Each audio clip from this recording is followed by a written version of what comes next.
Eu flipo.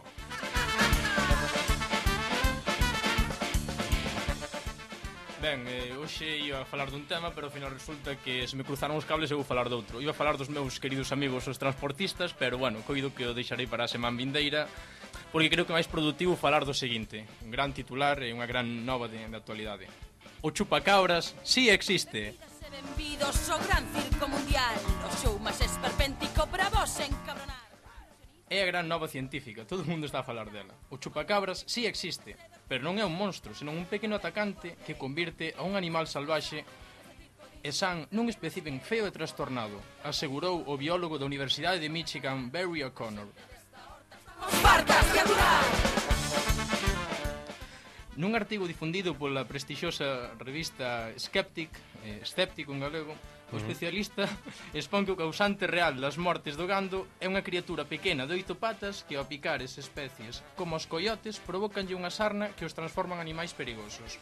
Xénicas é unha planta de gas a 100 metros da porta preparada para estourar canteiras no Caurel e alta velocidade, políticas centradas en... Ben, este científico, por chamarlle de algún xeito, di que a existencia do chupacabras mencionouse por primeira vez en Porto Rico, país que, non esquezamos, fixo grandes achegas á humanidade, como por exemplo Marc Anthony, Daddy Yankee, Pitbull, e agora o chupacabras, por suposto. Ben, xa me vexo no aeroporto de San Juan, a capital de Porto Rico. Sexan benvidos a Porto Rico, lugar de nacemento do reggaetón, Ricky Martin e do chupacabras. Pois como para pedir que che devolvan os cartos da viaxe, vamos.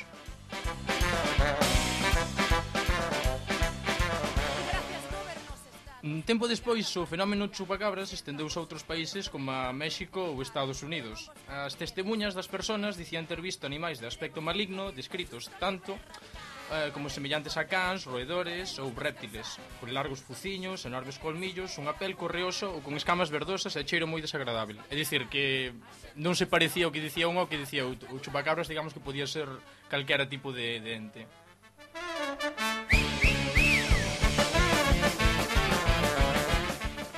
Bien, para a xente destes lugares, a conclusión foi que os responsables das mortes dos animais eran criaturas feas e raras. Pero os científicos que estudiaron algúns cadáveres deixados polo suposto chupacabras concluíron que os monstros eran coiotes con casos extremos de sarna. Pois vamos, como os casos de lobos que pasan pois en Lugo, en Ourense, en, bueno, zonas do Caurel, creo.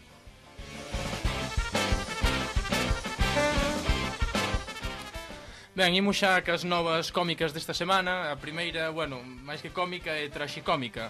Pero aquí xa cambiamos de nome, non? De novas cómicas, a novas parvas, a novas curiosas. Estou vendo a ver que... probando a ver ata que un nome lle quede máis ou menos estabilizado. Bueno, pois pues as novas do Eu Flipo, non? Sí, as novas B.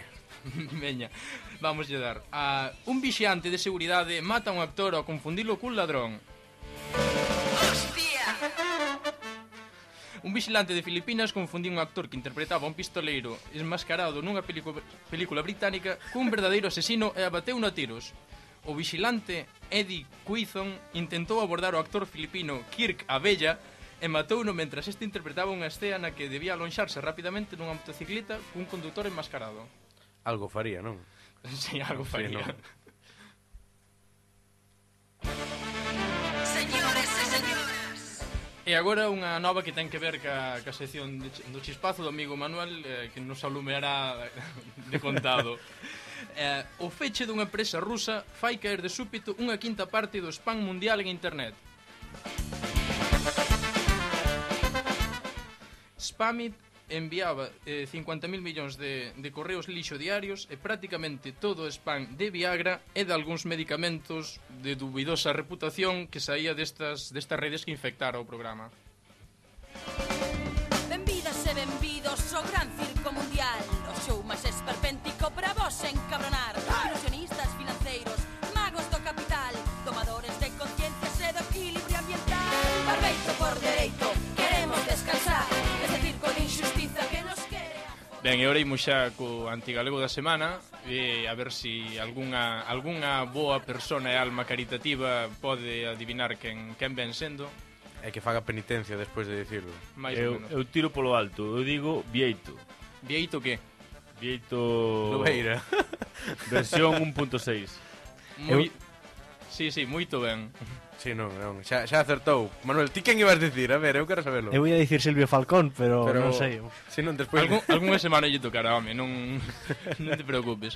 Ben, Bieito 16 nomeado unxido esta semana co premio de Antigalego da semana, ademais de pola súa postura intransigente a favor, bueno, en contra máis ben dos dereitos civis en materia de liberdade sexual, entre outras, pois novamente por volver a humillar aos galegos con o emprego de galego que non chegou nin a ritual. E ainda por riba lle teremos que pagar toda a viaxe. Eu diríalle como as vellas do meu povo: Dios cho pague.